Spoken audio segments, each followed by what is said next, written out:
Hello, everyone. This is Steve with Aptera Owners Club. Today, I'm joined by Douglas Crockford. Should I call you Doug or Douglas? What do you Call me prefer? Doug. Doug. And Doug is on because he's one of the Accelerator investors, and he emailed me kind of out of the blue and graciously offered me his spot on the buying one of the Accelerator launch editions, which of course I was very happy and grateful for. And that means that we as a channel will get access to one of the earlier Apteras, and we'll be able to review it and talk about it so sooner. So thank you very much, Doug. Um, and you wanted to hold off for the 1,000-mile version of the Aptera, and that's why you kind of you were okay with kind of giving up your spot for one of the Accelerator Aptera, right? Right. So why do you want the 1,000-mile? Because I've had a couple of videos on my channel talking about, like, what is the use case scenario for a 1,000-mile vehicle? Yeah. So first off, I'm not confident there will ever be a 1,000-mile vehicle. That's the other thing. Yes. Yeah, because it's going to at least double the weight of the car, Uh-huh. and is it even feasible? Does the car behave properly at that weight? It's never been tested. These guys have been brilliant in the amount of modeling they've been doing, and they Yeah. seem to be confident that'll work, but we don't know yet. So Right. I'm optimistic. I'm hoping it works, but Yeah. I'm not certain it's going to get it. Maybe by the time they get into production, the boron solid state batteries will come out, and we'll have some breakthrough in power density. Okay. Yeah. So But that's interesting that you're willing to give up one of the launch editions. It's again very generous of you, knowing that possibly there's never going to be a 1,000-mile version, because as you said, like the suspension's going to have to be totally redone. Like a lot of things are going to have to be redone. yeah, and so rolling resistance is going to be much greater. Can they still get the mileage claims? Um, they seem to think they can, and I'm hoping that they're right. But so I'm taking a chance with them. Okay. If it turns out that they can't pull it off, then I'll go with whatever they're able to provide. Right. Yeah, I think like 600 miles is pretty doable. Is going to be very doable. Yeah, and I could live happily with 600. The thing is, so I live in Southern California, and periodically I drive up to Northern California, and currently I can do it without stopping, which is great. I want to be able to continue to do that, and that's not something you can really do with most of the EVs right now. They're all just short of that range, and I hate stopping. Yeah. And if I can get the 1,000-miler, then I can go round trip without stopping, and I really like the idea of that. And someday I may start taking road trips, and I hate the idea of going to a charging center and waiting for a spot and then waiting for the thing to trickle. I would just rather keep on rolling. I see. I see. What is the miles between like LA and San Francisco? I should know this, but I don't. It's about 350, maybe almost 400. Okay, yeah. So with the 400-mile range, you'd be pushing it. It'd be hard. It would be tight, yeah. Yeah. And the whole point of getting the 1,000 miles is you don't want to have range anxiety ever again, right? Right. Yeah, you would never have it. That's the cure for that. Yeah. So I really would like to have that. Yeah, your need to sleep would outweigh the car running out of juice. Yeah, exactly. And someday, the zombie apocalypse is going to happen. Okay, yes. And that's the car you want to have. Right. Are you watching The Last of Us? I am. I'm loving the show. Yeah, that's a great show. Yeah, my kids love it. Okay, hey, I know you didn't want to talk about yourself, but when you emailed me, just being the curious guy that I am, I Googled you. And you're definitely Googleable, and you have like a Wikipedia page, and I found out like you've accomplished things in your life that I probably will never accomplish, and most people don't. Like you have a Wikipedia page that you didn't write yourself, someone else wrote it, and you've written books that people actually buy and read, and so I wanted to ask you a little bit about your computer programmer, correct? Correct. How did you start that? Because I noticed that was not your course of study in college. So Right. how did you become a computer programmer? So my major was radio and television. I went to Okay. San Francisco State University, and um, that was the most expensive major per student of anything at the college. Okay. And so they had uh, three television studios, real studios, and several radio studios, and engineers on staff to run everything. It was a really expensive major. And so it wasn't possible to get into the studio classes in my first year. Okay. So I had to find other things to study until then. Uh-huh. I took a math class that happened to use Fortran. Okay. And so I started writing Fortran and punch cards, found I was pretty good at it. Mm-hmm. Ended up working my way through college doing computer consulting. Mm-hmm. So I finished the degree in radio and television. I would have also done computer science, but that didn't exist yet. Mm-hmm. But I learned as much as I could on that subject. And then for most of my career, I kind of bounced between those two things. And eventually we got to digital media where they really are the same thing now, right? Yeah, right. We're on computers and we're watching TV shows about each other right now. Exactly.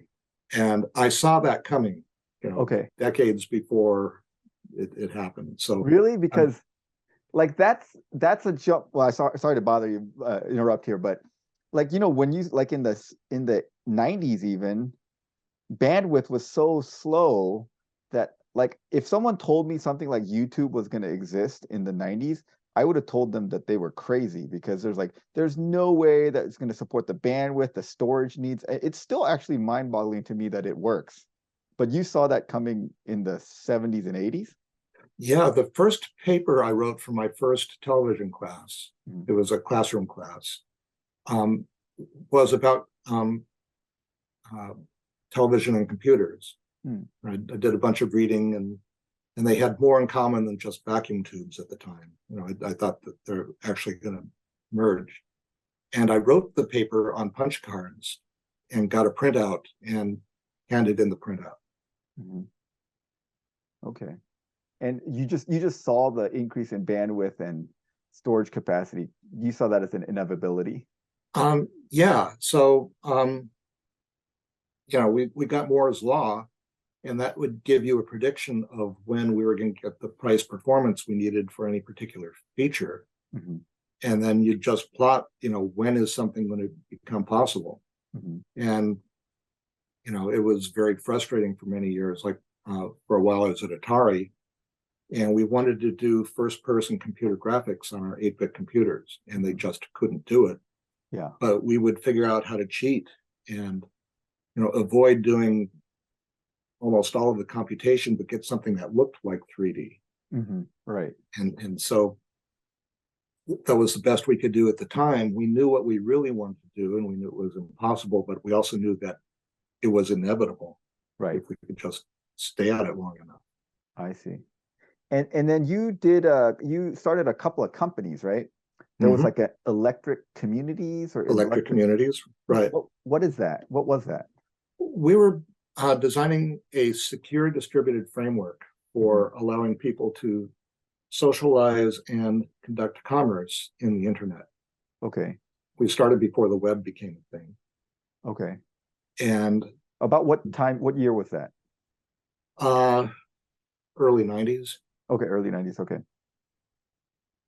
And its roots were in work that we'd done at Lucasfilm in the 80s. Okay.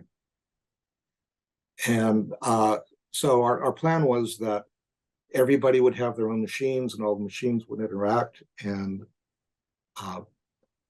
we could do everything that we're doing now, except we would have avoided the centralization, which is causing so many societal problems right now.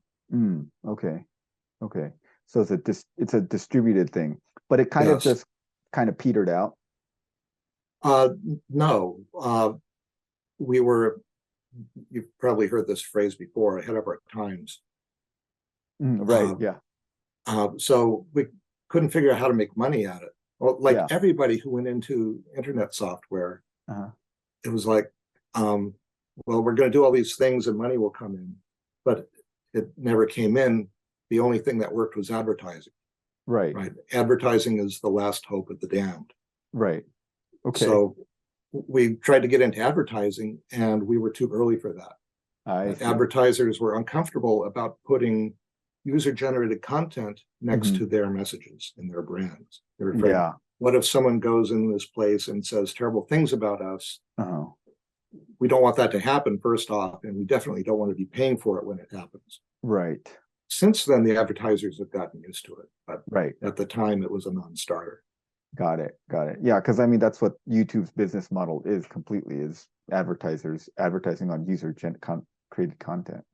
Yeah. Yeah. And then you started another company after that, right? Yeah, State Software. And what was that? We had figured out a way to do fully interactive applications delivered through web browsers.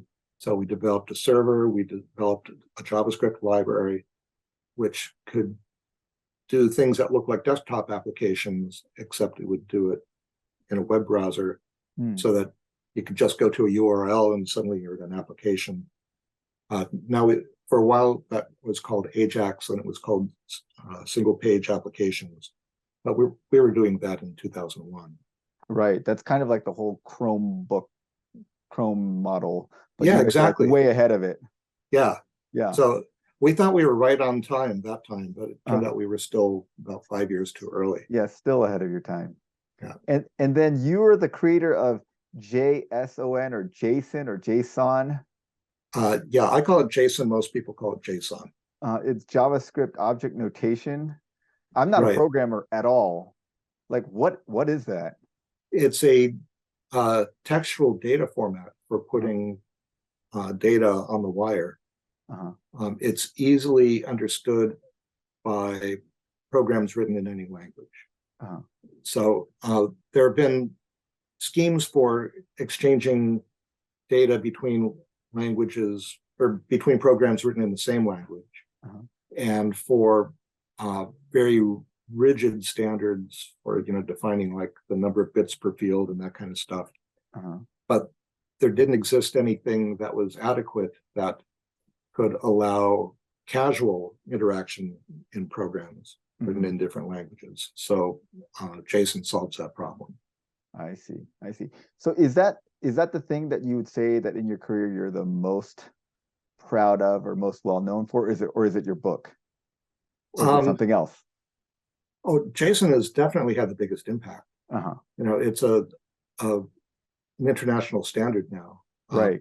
ECMA and ISO have both adopted it, so it's a real thing. And it's something that's widely used today, right? It is widely used. Yeah, a lot of the data that's going through the world now is in JSON. There are a lot of databases that were designed specifically to store and retrieve JSON. Okay. All right. And was there any financial benefit to you to develop that, or is just like you just put it out there for free and everyone's using it? Yeah, absolutely nothing for me. So I deliberately didn't trademark it. I didn't patent it. I didn't copyright any part of it. My intention was to make it available to the world, put as few impediments on its adoption as I could. Right. So the money that you're funding Aptera with does not come from Json. Not directly. Okay. So Json had an unexpected benefit in that it made me a little bit famous in the field.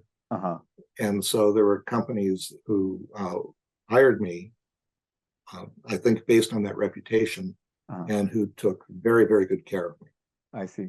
And so as a consequence of their excellent care, I have enough money that I can invest in Aptera. Got it. All right, so let's switch gears a little bit to Aptera. Like, when did you first hear about Aptera? It was a few years ago. I was interested in electric vehicles, so I was Googling for stuff, and I found Fisker. And I thought, that's interesting. So I put some money into Fisker. Okay. And then I kept searching, and then I found Aptera. So I sold my Fisker. Let's say I found Aptera just after their WeFunder round closed. Okay.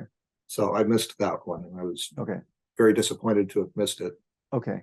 But then they opened their 380 round. Okay. So I bought into that. Uh-huh. And then we're now in the 1050 round, and I Right. bought into that again. Okay. Yeah. So I bought into the 380 round as well. So we bought in at the same time.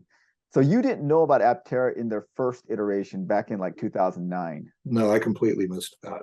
Okay. Oh, yeah. So I was into them at that time. I actually had a reservation in on the original, and when the refunder round happened, I was like, oh, should I invest? But like as I've told people, I'm a super risk adverse person, and so I didn't do it, which I kicked myself for. But then by the time the 380 round came over, I had already reserved my vehicle, and I was kind of back on board, and so I went into it.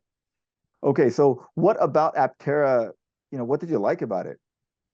I have wanted this car since I was a kid. Okay. You know, we used to think positively about the future. Uh-huh. You may not, you're not as old as I am, so you might not remember that. But Mhm. the future used to be a thing that we looked forward to Yeah. with great optimism Hmm. because of all the wonderful things that were going to happen in the world. And Right. tragically, the future didn't turn out like that. But Hmm. this catches that sensibility. It's taking technology and putting it together in a really interesting way, driving for some particular goal. In this case, it's efficiency, which is usually the best kind of outcome that you want to get. Yeah. So the things they're doing in materials and in engineering and design, it's just so clever. And I'm so impressed with the way the company is modeling everything and iterating. And the thing that we hope we're going to get out of production is so much better than what we saw in the alphas. Hmm. And the alphas were brilliant. Yeah. So it just keeps getting better. Hmm. And That. uh-huh. Oh yeah, go ahead. No, go ahead. Go ahead. No, you go ahead. Yeah, I was about to say, like, I was saying, like, as a programmer, I'm sure like efficiency is something you really appreciate because like programmers want efficient code, right? Um, yeah, sometimes to a fault. So Uh-huh. programmers can go way overboard on efficiency. We'll try to tune code to recover computing time, which is not measurable. Yeah. So we can very easily get obsessed with chasing performance for no benefit at all. Uh-huh. But the benefits that Aptera is achieving are real and obvious. Hmm. And we're looking at the problems that a century of automobiles have caused. And Aptera can't solve all of those, but it can definitely solve a few of them. Hmm. And it's clearly the right way to be going. If we're going to have cars, they should look like Apteras. Okay. Like, what are the problems that you're talking about? Well, the ones that Aptera is dealing with is the efficiency. That like the trend in EVs right now seems to be going into massive vehicles, which Right. are grossly Right. inefficient. Hmm. Kind of perpetuate the worst ideas of automotive engineering into the Right. next The century. Hummer EV. Yeah, that or the Lightnings or the Cybertrucks. I mean, all those things are Uh-huh. ridiculous. Yeah. And I can understand why people want them, Hmm. because the Cybertruck isn't familiar, but the other ones are. Yeah. And we're going through a shock, and generally people would like to be shocked as little as possible. As we go through this transition. Whereas Aptera embraces the shock and says, Hmm. we're going to take this as far as we can. Uh-huh. Right. Right. Things Aptera is not going to fix is the disruption of our landscapes by roads and streets. Yeah. And Yeah. So we're not going to fix that. So a lot of our cities are unlivable because the cars just totally dominate. They're not safe for humans. Right. Exactly. I mean, I think you're a watcher, you're a viewer of the channel, so you know that I'm a cyclist. I like to cycle to work, and for me, I like the Aptera because, like, if I have to drive a car, I want to drive a car like the Aptera. If for something less than that, I'd rather just ride a bike. Yeah, I used to be a cyclist, and I stopped because it just got too dangerous. It is, and that's what all my friends tell me. They're like, "You're crazy. Like, you're gonna get hit by some teenager No, I'm not texting saying or you're something." crazy. Yeah, but It's just like long ago when I went to work for Atari, Mm-hmm. I wanted to get a house in Sunnyvale so I'd be close enough to ride to work. Mm-hmm. And I did it once. In between my house and the place was a freeway interchange where two freeways crossed, at the point where I had to go through. And it was, I can't do this. It's too No, hard. it's pretty the way that American roads are set up are not conducive to cycling, that's for sure. You have to kind of have a hyper vigilant mentality to survive out there for sure.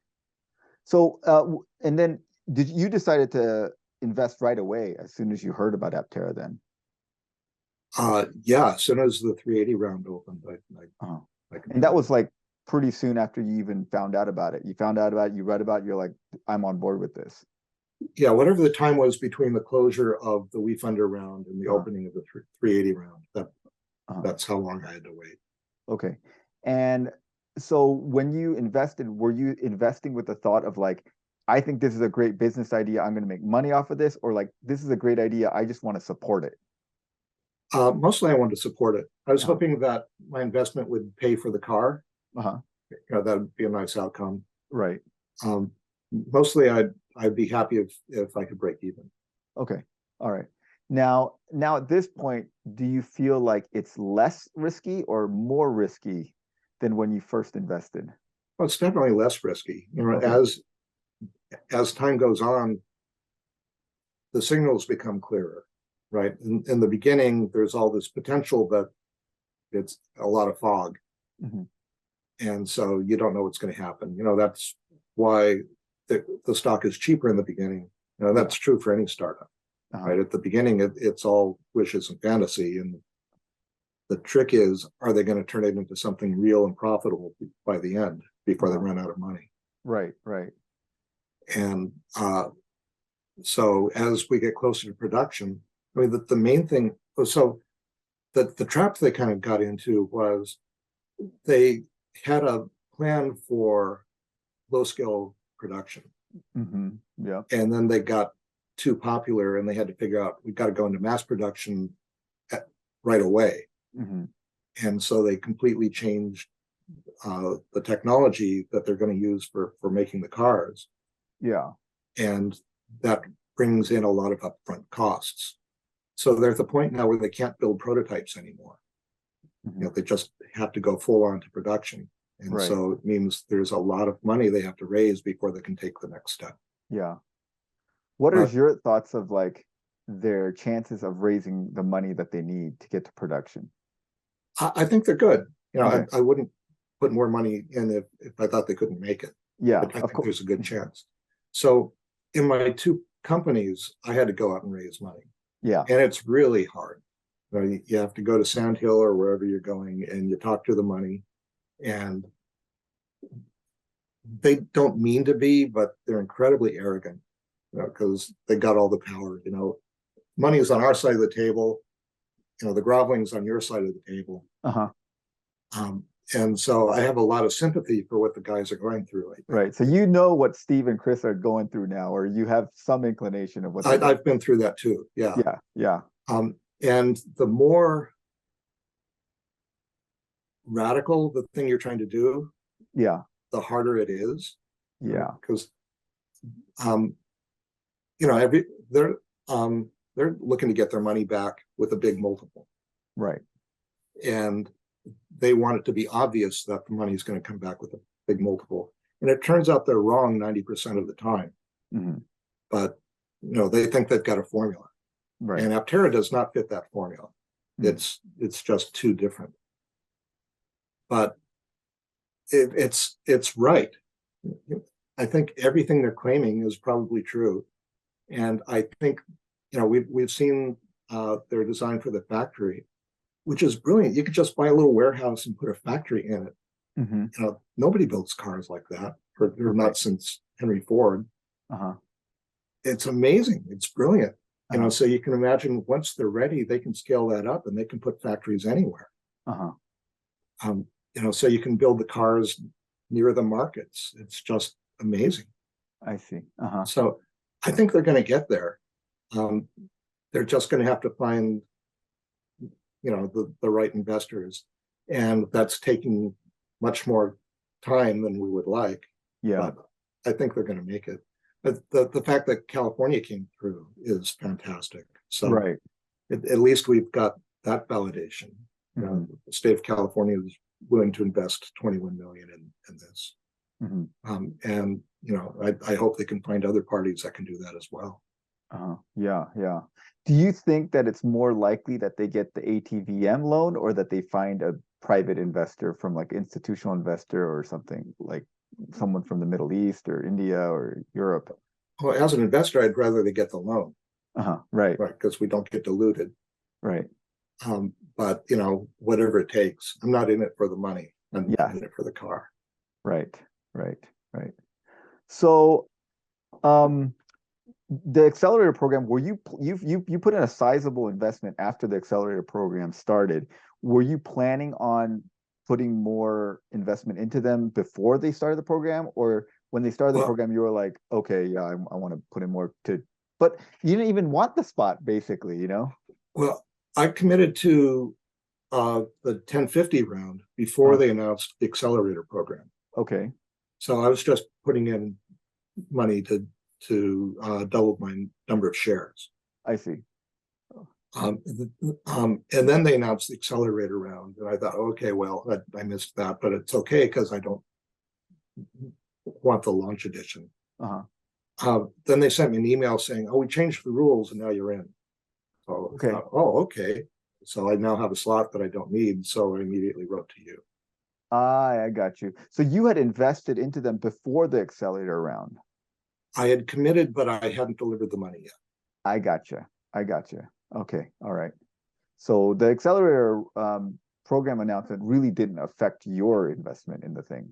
No, it didn't influence my decision making at all. Okay, because I was thinking like, wow, you invested a lot, and it wasn't because you wanted the launch edition, clearly. Yeah. Okay. All right. Well, hey, thank you very much again for emailing me and offering me the launch edition. I think I had some idea of like maybe we could crowdfund this thing and I could get one of the first 2,000. And I thought maybe we'd raise like, $10,000-$20,000 and end up somewhere in the thing. But we're getting a fairly high position on the thing, which is amazing. Yeah, and I'm not sure what you were thinking is actually legal. Yeah. The SEC right could have problems with you're raising money for a stock offering, which so I'm happy to keep you out of trouble. Yeah, I floated that idea, and then all the comments were like, yeah, how's that exactly going to work? And then the more I thought about it, I'm like, this is just more headache than I want to deal with. And so I was just like, you know what? I'm in Southern California. I put in my reservation early. I'll get like number, 2,200 or something. I'm like, that'll be good enough.